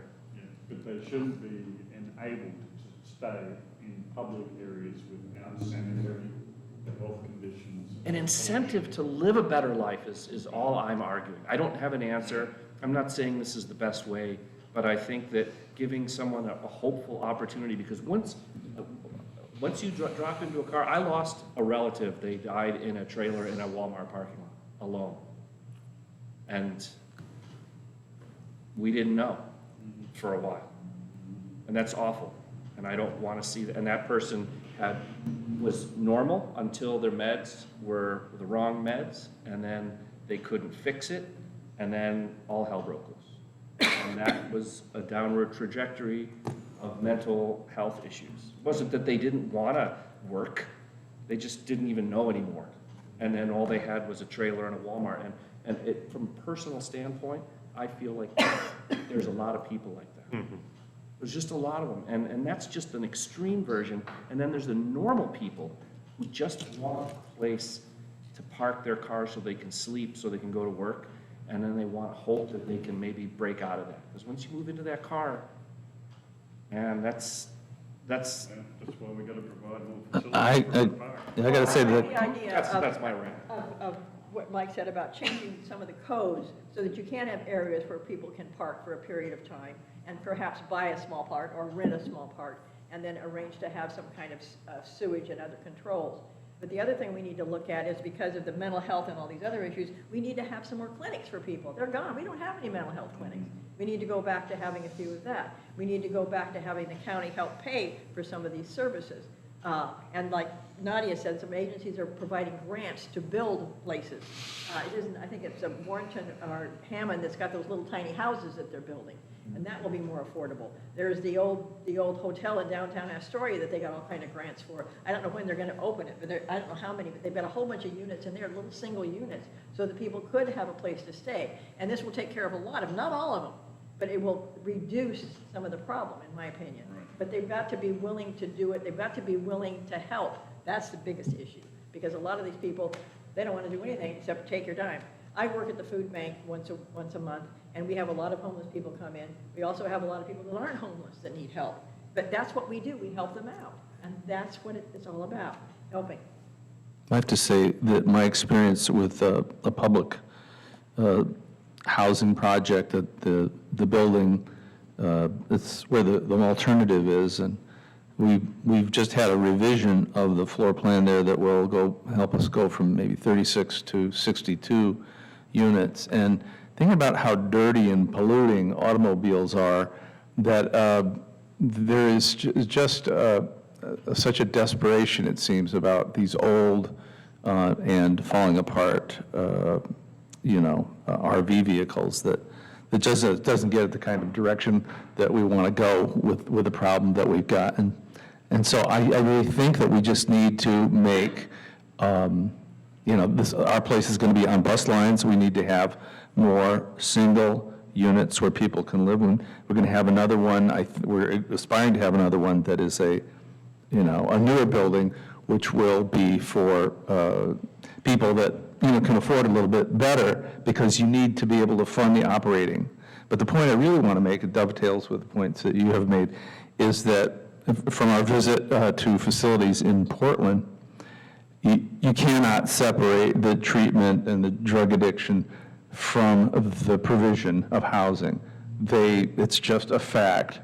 They go together, and if people get into a dry place, a place with structure, a place with services, they can actually go from the appearance that we may have, that they choose the drug lifestyle, to actually being the person that they were before whatever happened. Services. All right, well, I think we've thrashed that subject into the ground pretty well. A lot of good comments.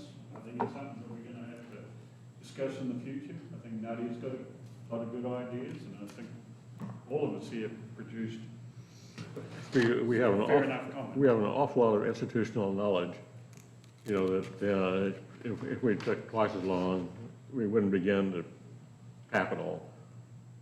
I've managed 1,054 middle-income housing units,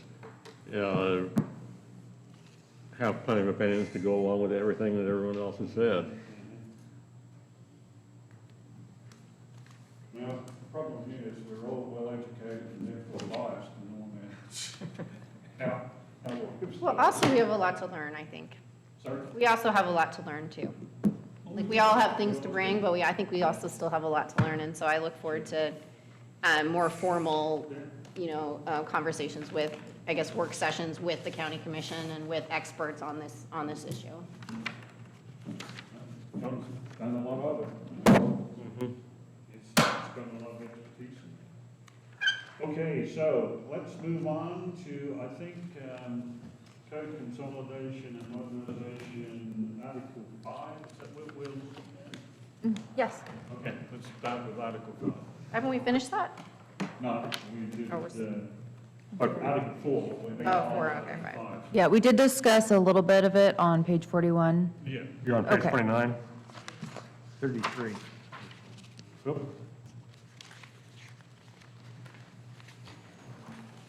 Okay, so the proposed Article 5 is the last section that we'll be looking at for the code consolidation project. So this is the special districts, sections from the standards document that cover tsunami and inundation zone, geologic hazard requirements, and standards for floating residences and floating recreational cabins from chapters 3, 4, and 5 have been combined with the Land and Water Development and Use Ordinance and organized with like categories, hazards, development districts, and like more rural residential areas. What does red mean? So I put in, the first section of table of contents was what you'd been presented with in the beginning of this project, and then the sections got rearranged since then, so I just wanted you to be able to see that there have been some changes made with the order of things. And like I said, they've been regrouped in more like categories together. Before, for instance, So the. red means ignore, it's stoplight, It go was, away? it was Gail's edits from the original table of contents. But it means ignore, don't look at? Yeah, it is just the old one. I'm not sure, she color codes everything according to, yeah. I didn't know if this was highly important or highly unimportant. when It was, I saw it red. reflects changes that have been made. But the new table of contents, for instance, the Arch Cape District was in between, where is it? Was in between like some hazard areas, beach and dune, and then it kind of flopped over to like a mitigation site overlay district. So I've rearranged everything so that it goes hazards, generally it goes hazards, and then mitigation, sensitive habitats, and then we start to move into more of the development districts, like the rock and mineral resources, planned development overlay, Arch Cape, and then North Plains, and we end with the floating residences, just so it makes a little more categorical sense. So red was a cut that got pasted elsewhere then? Right. But that's the old table of contents in order, and I rearranged them since then. So I just wanted you to see what the changes, or what the original one you'd been presented with was, to refresh your memory. So Chris, did you have any comments on the rock and mineral side of things too? I know you did last time. Well, I have a lot of Well, comments, but this is just a moving around again. This is where we're rewording. Right, we're just rearranging, and Scrivener errors. Yeah. And- I guess one thing I'm wondering about, which is really kind of out there a bit, but with regard to flood hazard overlay, is there going to be some part of it that states up front that we know that inundation kind of zone is going to change possibly rapidly over the next few decades, and that there'll be adjustments made? Or do we have to just fix it in 2021 or whenever this gets done, and then it's going to require somebody at 2035 or 2040 to say, hey, we should have been realizing that. Because sea levels are rising and weather patterns have changed, a lot of what we wrote needed to be updated. I mean, it seems like there should be a provision in here because things are going to change rapidly that affect a lot of these different elements, including slides, landslides, and other things, that should be revisited on a regular basis to make sure that it's up to date, rather than waiting for it to be totally out of date. That is something we're working on in our comprehensive plan update. So we are addressing climate change, and there is the presentation by DLCD on the 24th, I think? Yes. 23rd. Right. But specifically the flood hazard overlay is all regulated and mandated by FEMA. So all of this language is from FEMA's sample ordinance. I noticed So. that in there. I was curious about one specific thing on that language. On page 36 of our document, under flood overlay hazard or flood hazard overlay, it mentions two different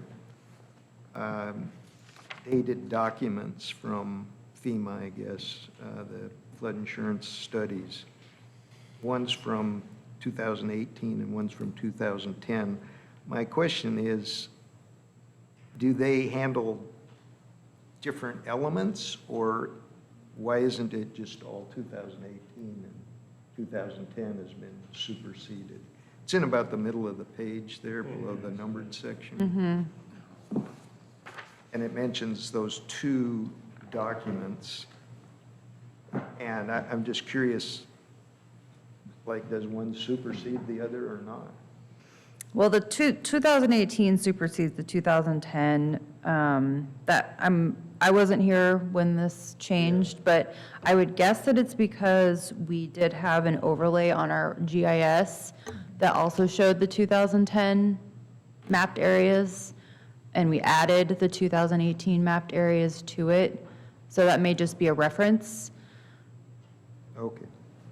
So it requires both those to show the complete area rather than just 2018 shows the best. I'm not sure if that will be a requirement. I will mark it to look at it. I was just kind of curious about Yep. that. Mike, you can answer that one, because the 210 was an upgrade of the 70. Yeah, I mean, I'm not a certified floodplain But you know more about it specialist, than anyone but else. there might be one in here who recently passed an exam. I don't want to step on their toes. But yeah, I mean, there's some mapping from 2010, there's some mapping from 2018. And that's just, they kind of incrementally change it. You just have to be careful what you're looking at. And if the county is smart, they've taken that new line work for the new overlays and they've incorporated that into their data set so that we all, as citizens, have the most up-to-date information. That's what I'm guessing. That would be my educated guess. And the 2010 information was found to have some flaws in it. And I took that to I took it to everybody. Yeah. And the 28, And we got an overfly, and we got LiDAR information. Yeah. Which then updated it more accurately for the 2018. And Right. it wasn't just Cannon Beach that was having a problem with it, it was up and down the coast. Tillamook took them to court, and Tagami came out and overflew it and did the whole Oregon coast. So the whole Oregon coast has been brought up to 2018 standards. and that's because of you? Did you start I was that? one of the ones that started, yes. Bravo. Yeah, Nice work. yeah. That's a heavy And rock to everybody was push. down on me for stirring the pot. No, that's This not just stirring the doesn't line pot. up. Finally, the planner agreed, and he says, yeah, we gotta do something about it. So I started the process off. Then it ran by itself. But the thing is, we had, unknown, we had support from Tillamook County and a couple of other counties to the south, where they noticed exactly the same discrepancies that I was pointing out. And I said, the further you get away from the point of reference, on these charts, it's exaggerated the anomaly of being off scale, and it never lined up. And one explanation was that it was the old imperial in 78 versus the new metrification standards that they brought in. Yep. So that's where it was. So yeah, it prompted them to upgrade it.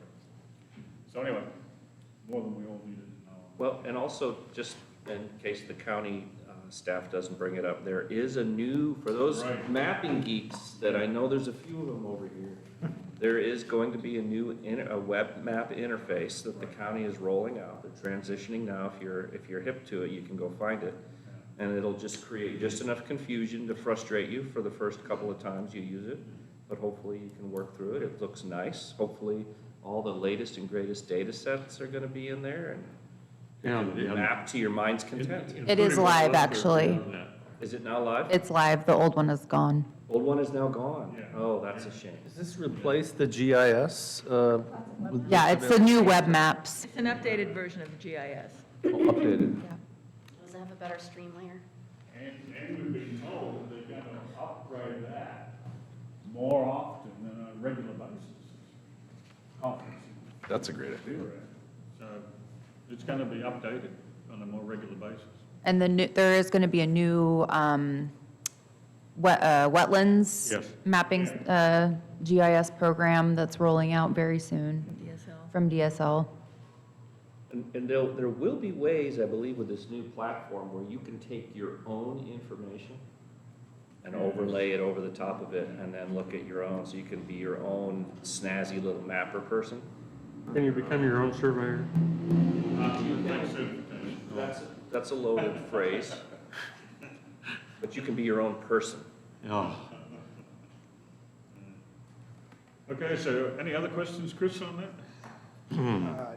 No real questions, but as I say, I would see some sections that could use some additional provisions or change in wording around some of the water supply wells and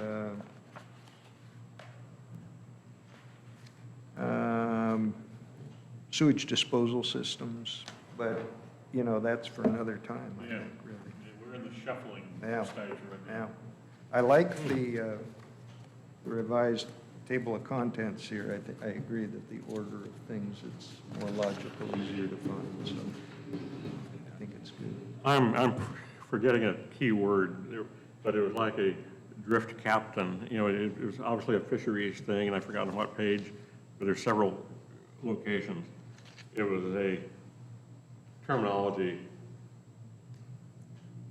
with which I'm not previously familiar, but it was drift, you know, drift and drift captain, and it sounded like it had to do with fisheries. And I wouldn't have read it anywhere but in here. Does that ring a bell to, Was it the yes, dredged? pardon? Let's see. I don't remember drift. Would it be in the dredge material disposal? Yeah, section? probably, uh-huh. And that's around what page-ish? I'm looking. Uh-huh.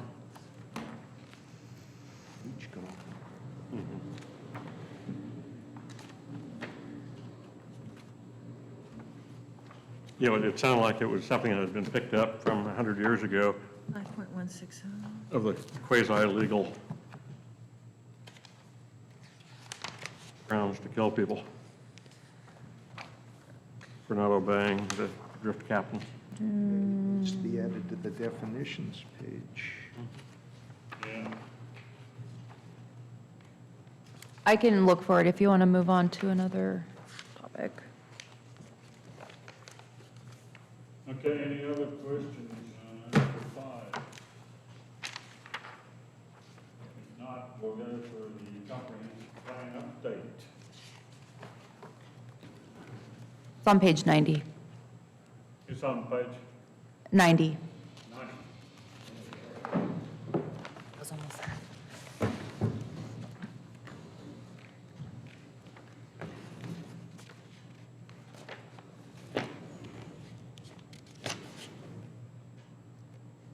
don't see anything in there.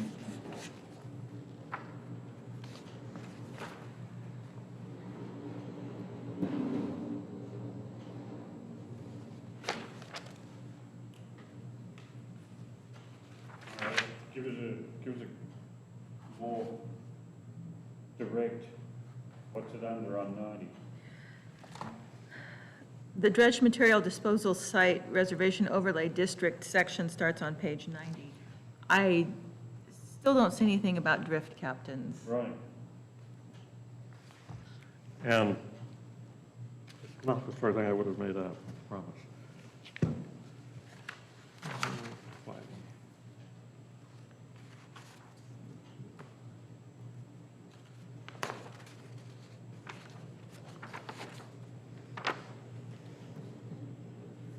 Yeah, I don't see this cabin. Yeah.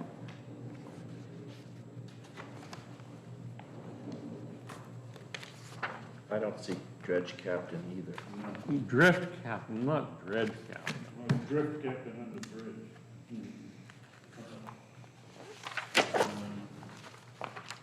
Sorry, that's something you're gonna have to bring to us in a later date.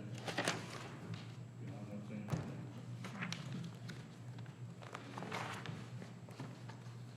anything. Okay, so let's go to the comprehensive plan section.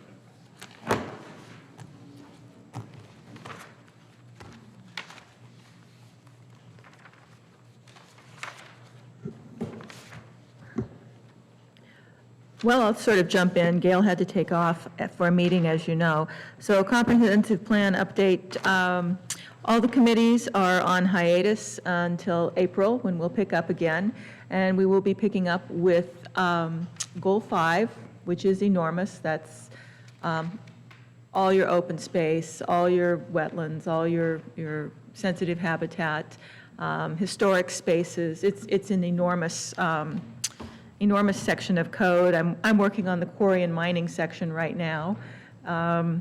So anyway, we'll be picking up with that in April, and we're working on updating the sections and bringing together all of the ideas of the citizens advisory committees on goals 1 through 4.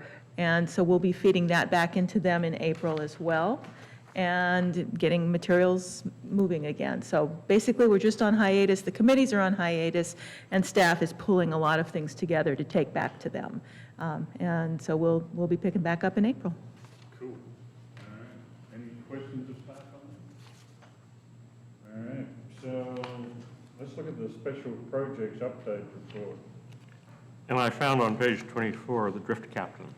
On page 24. Wrapped it up, that's a very important role. Yep. in your dredge. Page 24, paragraph 15, proposals for in-water estuary disposal shall be coordinated with commercial fishing interests, including but not limited to development drift captains. All right. You know what a drift captain does? They're important. Stabilize the vessel while there's dredging going on so they can minimize drift. Because otherwise you blow past your little dredging spot, right? Okay, thanks for the tip.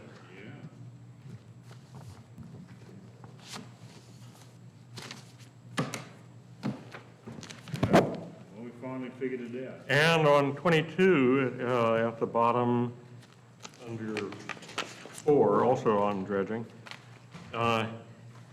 minimize interference with commercial and recreational fishing, including snag removal from development drifts. Now, my lexicon was kind of limited about knowing about development drifts. It sounded like something like urban sprawl or something. Well, development drift's been used a couple of times.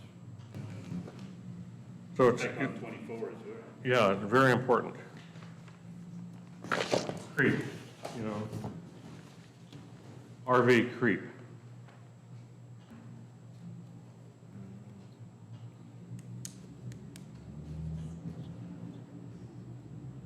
Snag removal from development drifts. Well, don't mess around with those without checking with your drift captain. Do we want to talk about the special projects? Yeah, I was going to get back to that, but we had this exciting intervention of drift captains and Development drift. development drifts and, well, interesting. You might even have one of those on the Voluski, you know? I think that, just to finish the thought on development drifts, probably means deposition of stuff that was dredged and moved to a new location, and that it drifted in. And so once snags were moved from that loose sediment, that, as I read that paragraph, that's what I think it means. Yeah, you could be right. There's another term that has escaped me that kind of, It's a different drift than a thing that's captive. I'm guessing, you know, the meaning of the word, I can't remember. It has to do with place where you dump stuff. You know, so just as you read, if you see things that seem to relate to places to dump stuff, and that it's okay in some natural areas to dump stuff. You know, these are things that are usually very timid and look pretty straightforward, that it's outright allowed to dump stuff in natural aquatic areas between 10 and 12 p.m. You just had to throw that in there, right? Yeah, we're glad we got that on the record. I'm glad we got it over to you, John. Thank you. So, Nadia, on the project status report, how did you go on the Archcade Deli? I was glad to see that they got a 1-year extension, so obviously we've Well, got some thoughts, you know? I think we jumped over that special projects update, so that's like the elk plan and stuff. No, I'll get into that next. Oh, okay, you swapped them? Yeah, I'm still up on the special projects. Project status. Project report. status report is next. Yeah, that's next. I'm asking a question on the Archcade Deli under the project. It's just the first thing on Oh, the, I know, but I'm saying in the agenda, special projects update is first, and then the special project status. You know what I mean? Oh, yeah. So, but you can jump it, it's fine. Oh, okay, okay, thank you. I'll let staff respond to the deli. Yeah, I just kind of thought you might have some inside information, so you're. Watching it. is that your neighborhood? Yeah, it's in Archcape. It's the Archcape Deli, it's been closed for years. Did you guys want to give an update on that, or do you have an update, Julia? Am I doing special projects or the project status report here? Project status report. Project status report, Archcape Deli. So Mr. Coleman is in the process of updating his development permit and his grading, erosion control, stormwater drainage plan. I did receive materials from him, which I forwarded to the county engineer, who reviewed it and just shipped things back to us. This is Tuesday, so I would have gotten them Friday afternoon. So I'll be in the process of issuing a new development permit for groundwork that he's doing in back, but getting some erosion control plan in place. So that's where that is. He's not actually doing structural stuff right now. He's actually doing groundwork. But his permits had timed out, and I believe he did not quite realize that just because he had one from a year and a half ago and then didn't do any work for a while doesn't mean that he doesn't need a new one. So anyway, so he's re-upped that and beefed up his erosion control plan, and the county engineer found it adequate. Okay, so there's hope here. No comments. Yeah. Okay, thank you. So now we can go to the special projects update. Well, Gail probably would have been a better person for that, because I don't have a list of the special projects that she's been working on. I know she's been meeting really frequently regarding elk on Clatsop Plains. Very, very frequently. I can't speak to really what that's about, or where they are with that right at the moment. I know that's taken a great deal of time. So she's actually the one who would have been better to report on that. So, do you have a health report? Me? Oh, I just saw in the paper, there was a big meeting, but I'm not participating in that, I so. thought you were. No, I'm not participating in that.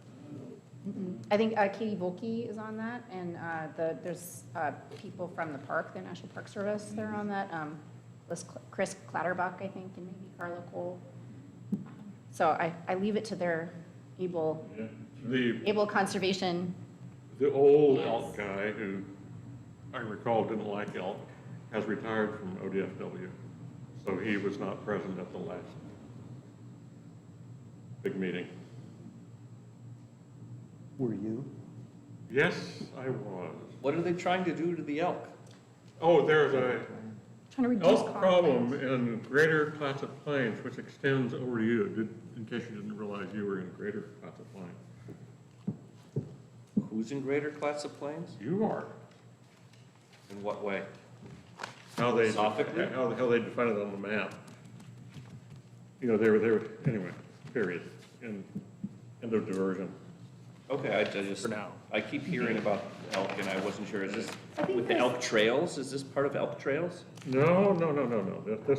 This is elk harvesting, Dealing with the numbers of elk. Oh, It's the conflict between, like, particularly in the Gearhart area with the golf courses and people's gardens, and then they had an incident where Corgis, a a corgi tourist was was mauled. charged by a mother in the dunes last summer, Yeah, about no last doubt. summer. You see an So elk, they're- you go run. And then, of course, all the, Immediately. them being hit on the highway, so they're just trying to, I think it's like, isn't it a Oregon Solutions project, like where Yes, they're, it is. yeah, they're trying to find some common ground and solutions around those. There are 24 important salaried people sitting around the table solving this. And lots of volunteers. Well, They're solving it with a 30-06? maybe the most pertinent question would be, is there another meeting of this illustrious body coming up in the near term that you might be able to enlighten us on? Is there a meeting date? No. Okay. But there will be another meeting of it. Yeah. I mean, she's meeting, I think they're meeting weekly. It seems like it. It seems like it. It seems like she's always telling me, either that or I don't know where she's going. But it seems like she's going to an awful lot of elk meetings. Going elk hunting? There is food at them, but it's crappy food. So The elk? At these elk solutions gathering. They're meeting at least monthly. They may be meeting more frequently. I can't imagine the Reed Ranch project is going to be improving the elk population, or Dune Estates, or whatever we want to call them these days. More people, more confinement, more animals moving around. Yeah. That's part of the potential, is harvesting some of the people. People harvesting? I thought that was Soylent Green. I mean, I think there's a lot of great things that could happen that's positive out of this if it's done well, like, for example, wildlife crossings on the highway. You know, there was that one incident some years ago where a truck hit the entire herd. Oh, I saw I saw the aftermath of that. I came right after, that was a, And then the ODFW had to put down a bunch too, I think. And anyway, so things like that, you know, up in Washington, like around Squim, they have kind of the same issue where you have suburban sprawl across elk habitat, and then they become the problem.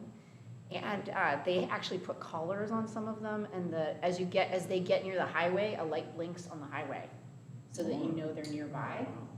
But then also it means ODFW is tracking them, and so it's easier for them to get cold too. So that's the pros and cons, as we know from the wolf wars too. That when you start tracking wildlife, it becomes a little too easy from my perspective to take them out. But yeah, so there's some tools that can be used to improve our situation without. The new license Improve it plate, for elk as well as for people. the new license plate is going to take funds from their sale. It's got a, it's got a buck, and to help finance the overpasses or whatever you call them. Can you buy City of Warrenton decals that have elk on them? And part of that would go toward this solution. Is that a rhetorical question? actually, that would, you know what? That, if you burrowed underneath near Reed Ranch, under the highway, you can spill them out onto that old railroad grade. That's Well, not, we've already got an underpass there, just past Canberra Lane. yeah, but do they know it's there? They Yeah. do, but it's fenced off. Oh, Well, it may not be a wildlife too, like the overpasses, underpasses, they're doing them in Washington a ton, is you have to make them a certain way to make them welcoming. If you put like a little doorway, they're not gonna go through it, you know? A lot of them are vegetated actually, so they're like land bridges. Some of them have whole walking paths as well, but they vegetate them so that they feel safe when they're crossing a highway. They're beautiful, actually, some of them. So nobody wants to import wolves to take care of from? Well, we have cougar. Wolves are coming. There was no elk problem before they exterminated the wolves. That's true. All right, so I think, is there any other business people want to bring up? Any other discussion? Hearing none, then I think we're adjourned. Thank you. Yay! Enough of this. Actually, already, the park is already tagged. Thank you, thank you.